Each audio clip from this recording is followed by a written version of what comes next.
and welcome. Today I'm going to show you guys the top 6 things that I hate about theme park Tycoon 2. If I was Dennis right now, I would abolish them. That's how much I hate them. So Dennis, if you're listening, well, listen up. Because I've been playing this game for a very, very long time. I think like 9 years, since 2016. And I'm genuine about all of these things in this video. And if you guys do enjoy this video, then comment down below your 6 things that you hate as well about theme park Tycoon 2. And hopefully in the future, some of them will change. Who knows? So let's just start this off with number 1 being the item limit. Oh, I just got invited to Rivals. Playing that later, but the item limit. Now, you wouldn't actually know what this is if you don't have the Disabled Collisions game pass. Let me just unload my park right here and go into my blueprint park, the park where I make all of my blueprints. Now, the item limit is something that happens in the game when you're building something. It could be literally anything. I bet all of you know what it is, but this is just in case if you don't. But let's say you're building something, for example, a bony bench or a ghost cardboard cutout on a bin. But let's go with the ghost, alright? I built this on my live stream, and it was a big pain because of the item limit. Now, if I just try and add some extra detail to this bin, you'll soon see that I can't. I'm trying to place this primitive, but I can't. It says cannot build here, too many items here. Too many items. I've seen that message about 1,000 times. Now, this really sucks. This actually does. Not only does it stop awesome creations being made, like imagine the possibilities with no item limit. I don't want it being raised because I have no idea how all of that stuff works. Like, what's the maximum amount of the primitives you can have in one grid? I don't know. Dennis doesn't tell us this stuff. I just want it gone. And also, as a little side thing, I guess, the reason why the item limit is probably here, at a guess, would be the MB limit. Having so many primitives would probably hold so much data that I don't know if Roblox could actually handle. Not theme park Tycoon to Roblox. So that's probably why the item limit is there. So I'm not sure what Dennis could do, but I just really want it gone. I do think that Roblox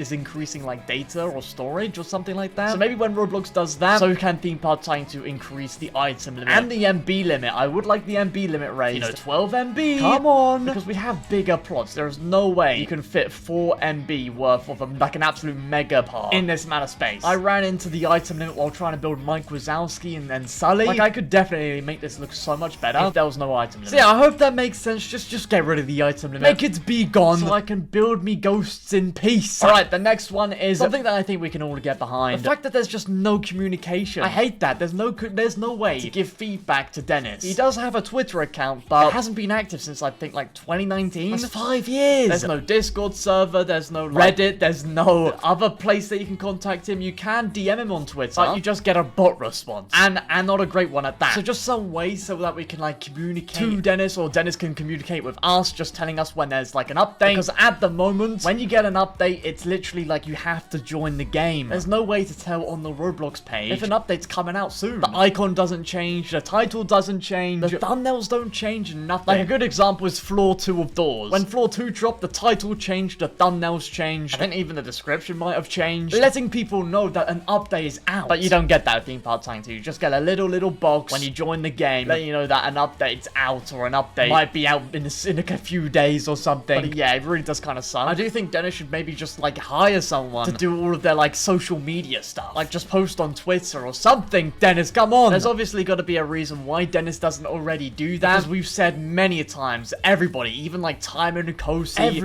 everybody wants this, because theme park Tycoon 2 is such a great game. I love it so much. So it'd be so cool to see like the theme park Tycoon 2 actually have like a social media account, all this sort of stuff. The game changing. It's just a few little things that shouldn't really take too much time. I'd guess that could make such a huge difference to the game. Okay, that's enough of me ranting on about no communication. The next thing I want to say is the guest limit. Now, if you don't know, in the game right now I have like 80 guests. If you don't know, there is actually a limit to how many guests you can have inside of theme park Tycoon 2. So if we go down here, this is my okay, it's pitch black. But this is my money farm. Now, actually, this sucks. This money farm.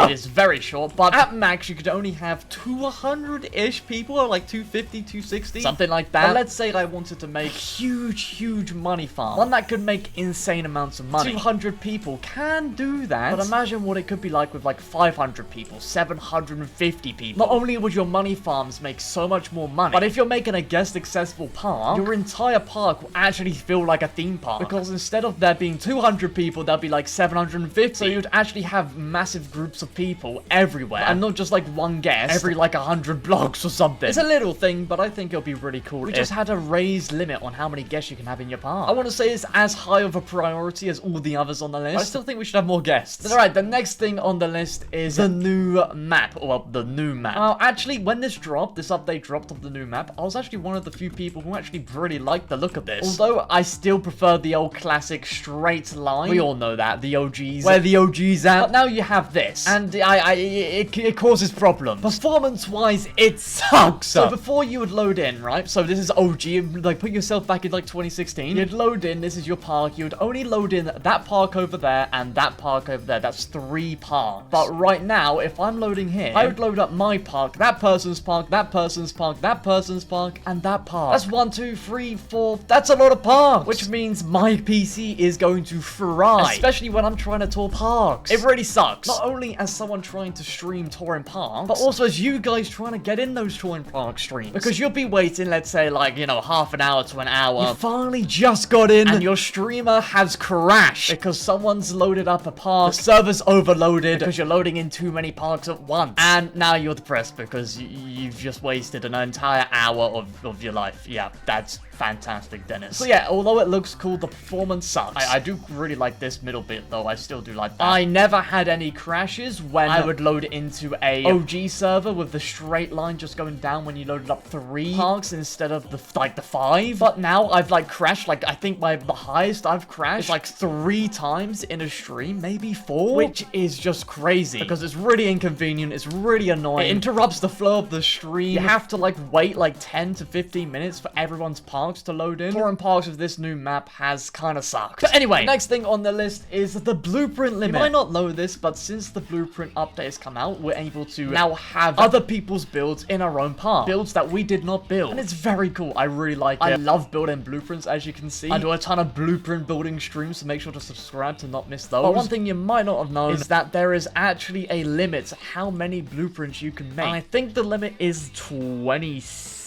Somewhere in the 20s or 30s. Which kind of sucks because, like, let's say in like a year's time, I don't think I'm gonna be able to make any more blueprints. Like, I'm not talking about not being able to upload them to the workshop. I mean, you cannot make any blueprint. Just like the item limit, if you try and make a blueprint, like if I try and press save right design, it would come up red at the top saying you've hit the blueprint limit or something. Most of my blueprints are in fact on the workshop, so if I try and delete them, then it would get deleted for everybody else. So I basically can't delete any of these. But yeah, soon I'm not going to be able to build any, and that is going to suck. Because if I want to try and grab something from a different part, I'm not going to be able to. If I want to upload a blueprint to the workshop, I'm not going to be able to. Also, guys, go ahead and check out themeparktycoon.com/notme for all of these amazing builds right here. So, yeah, the blueprint limit sucks. If you haven't realized, limits suck. Don't add them. So, yeah, on to the next and final thing on this list, and that is credits. Now, you might be surprised about credits because, you know, they're kind of, you know, useless. If you don't want to get skins, that is. If you want skins, then that's sort of where the problem comes in. Where is it? Missions. If I start a mission, you can see if I gathering inspiration, have you considered checking out other parks? So if I try to ride someone else's ride for 2 minutes, I'd get 50 credits. And that's kind of cool. I really like the idea of missions and like cool quests. Increase your park value to 1.8 million, 40 credits. Find 3 guests carrying hot drinks, 80 credits. That's pretty cool. But the thing is that first of all is the amount of credits you get per mission. 50, 40, 80? That kind of stinks. When the only useful credits are, where can I actually find them? Like skins here. This skin, I think, costs 2,500 credits. 2,500 credits. Just for one skin. Skins at least are a couple of thousand. Yeah, this one, 2,250. You can't see it. This one costs 2,250. Just for one skin. And I think you only get 3 missions a day. Only 3 missions a day. At random credits, I don't think you get over 100 credits per mission. I think it's actually less than that, which sucks. The only good way to get credits is, of course, Robux. This should not be the way to get credits. I mean, for me, it's not that much of a problem. I've got 10,000 Robux, but I mean, if I keep buying credits, it's going to be a bit of a problem. And for you guys, it's definitely going to be a problem. Because I have a lot of people saying for my, they can't even use my blueprints because they don't have a certain game pass. They don't have the extra colors. They don't have disable collisions, which means they'll definitely not have enough Robux to buy just a few credits. And I'm also not going to lie, these skins are really sick. Like, look at this one. I think this is the inward seats, the spinning coaster. And probably like one of the best skins is the neon motorcycle skin. Literal Tron bikes that glow in the dark. But you can't get that if you don't have any credits. So yeah, just a better way to get credits would be really cool. I think the main thing to fix this would just be to increase the amount of credits you get per mission. I'm thinking like 250 per mission minimum, or 200 minimum, something like that would be much, much better. And yet, that's all the things I hate about this game. Let me know what you thought down below. Do you agree with any of the things I said in this video? I'd be really interested to see what you guys say. So yeah, make sure to subscribe to not miss any streams or future videos. videos. I got some pretty cool stuff coming up in the future, guys. Don't you worry. So, yeah. Thanks so much for watching, and yeah, see ya!